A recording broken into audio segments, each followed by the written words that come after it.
Well, tonight we start off in Ethiopia. The country is set to reopen bidding for its second telecoms operator license this month, including the right to operate mobile financial services.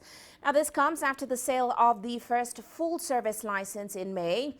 Ethiopia has a wide potential market with a population of over 100 million. The government is reopening the bid after it awarded Kenya's Safaricom with the first license, citing a lower than expected price for failing to award the second one. Now, under the deal, the International Finance Corporation will serve as the transaction advisor. The government is expecting prospective bidders to include firms which, of course, had expressed interest in the previous attempt to sell that license, but whose bids were deemed to be insufficient. Well, let's get the latest on this from ground. Dr. Eyob Tolina, State Minister for the Ministry of Finance, joins us now in Ethiopia. Great to have you with us today on the show, sir. Now, what we know so far is that this new round of bidding will have a lower than expected price, and also it'll have the right to operate mobile financial services. So what are your expectations for this new round in terms of prospective bidders we could see, such as MTN, which missed out on the last one, and of course the benchmarks put in place this time around?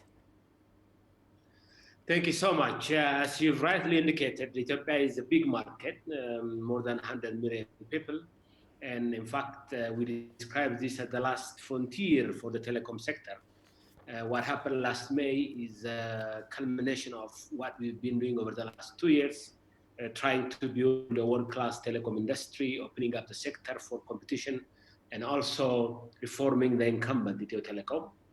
As you indicated, during the May bid, we had very strong showing, but we only offered one of the licenses because we felt the second one fell short of our expectation.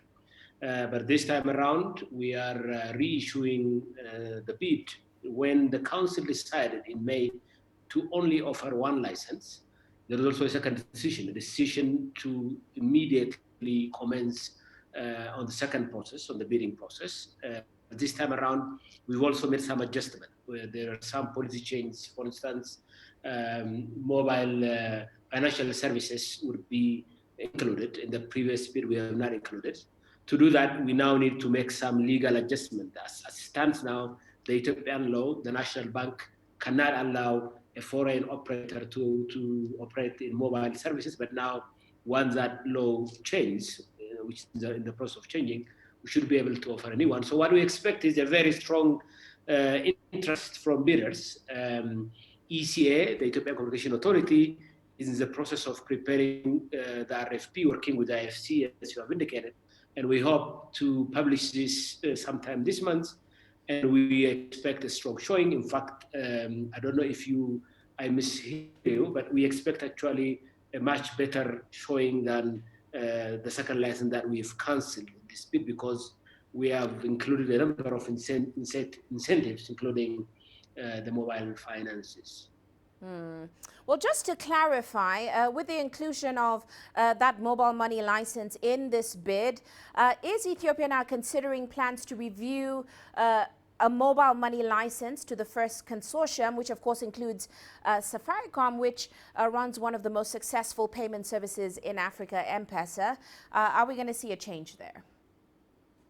Absolutely. As you said, Safaricom-backed global consortium that includes big operators around the world, including Vodacom, Vodafone, and financiers from Japan, the US have won this bid.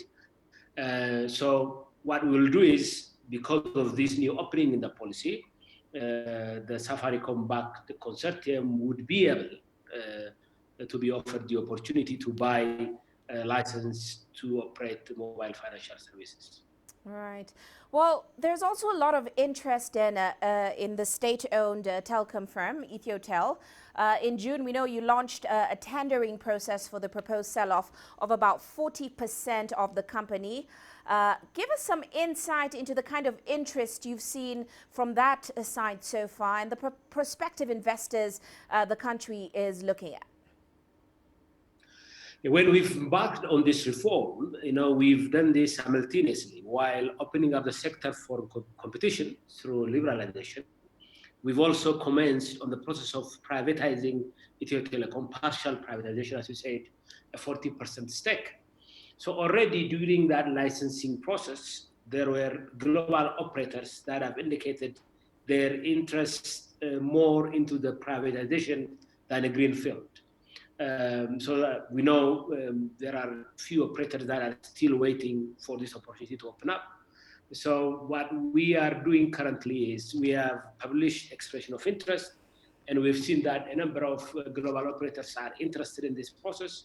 Now the advisory firm and our team are working on the RFP, RFQ to be published soon, and we hope to see a very strong interest in the privatization of Ethiopia Telecom. We are offering 40% of the stake.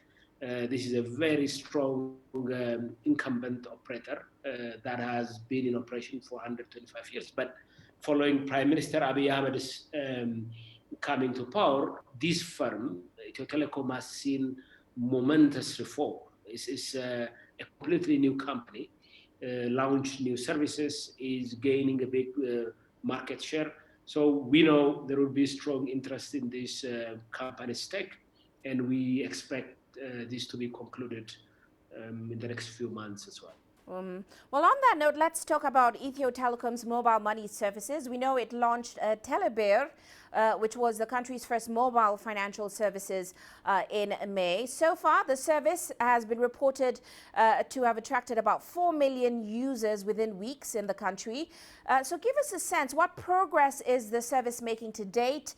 And why the decision to now open up those rights to operate mobile financial services in this second bid, with Ethiopia Telecom clearly doing so well in the sector?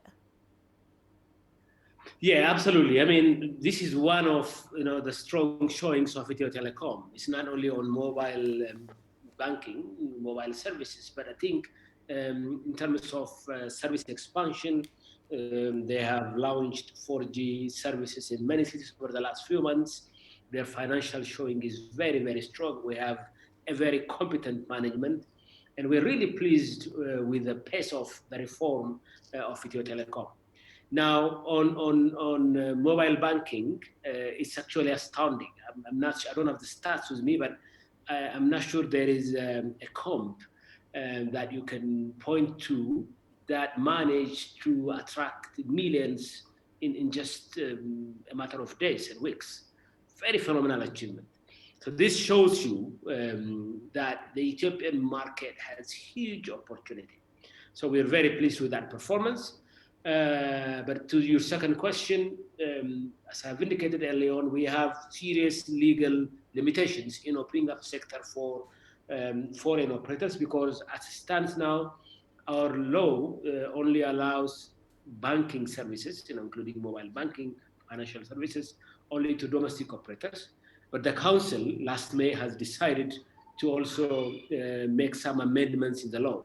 So that is what opened up the opportunity for Safaricom backed consortium for the new license that we are issuing shortly.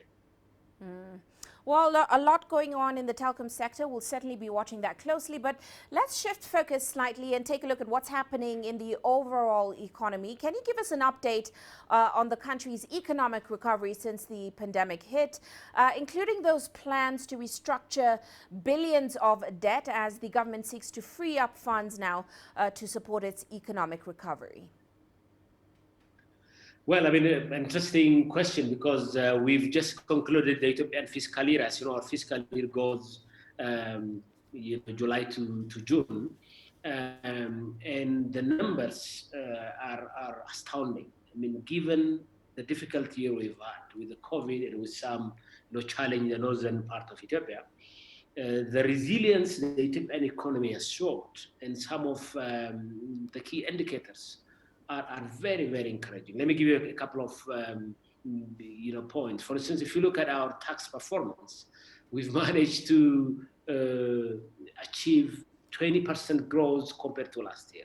Exports have shown significant performance. 15-17% growth in few months, but at least at the end of the year, about 12% growth. The financial sector showed a strong performance overall, with credits going to the private sector, about 75% credit growth to the private sector. Savings, significant increase. I can go on. I know you probably don't have time, but what this showed is the reforms that Prime Minister Abiy has ushered in, in the economic front, has paid off, because we've managed to introduce significant economic reforms over the last 2 years. This economy has managed to wither, to stand during these difficult times. In fact, perform much better than our peers in the region and elsewhere. So very, very good performance. And looking forward, we expect the economic growth to continue. The projection we have from Ministry of Planning is about 8.5% growth next year. So we expect robust growth. As you know, we've launched our 10 years economic reform prosperity plan, as we call it, a 10-year plan. And this is the first year where we start that plan implementation. But coming to the second leg of your question, as part of that reform, we wanted to make sure that we have sound macroeconomic fundamentals. As part of that, we have made significant macro reforms, including on debt. And as we have initiated a homegrown economic reform program, this reform was supported by the IMF. And as part of that discussion, we have had a number of discussions with our creditors. Where we are now is we are having serious conversations through the G20 common framework, as you know. In fact, we are expecting the creditor committee to be established sometime this month, and we expect significant amount of development finance released through the debt reprofiling. And this would really give us strong backing for our reform programs and the financial muscle to embark on other sectoral reforms. So overall on debt issue, I think because of good export performance, generally, just for you to understand, Ethiopia's problem is largely on debt service to export ratio. In terms of debt to GDP, we still can even borrow more. But because we have strong export performance now, and we are working on debt treatment, right, we hope we'll be able to achieve a medium level debt distress shortly, and this will give us more room to borrow and invest in the Ethiopian economy.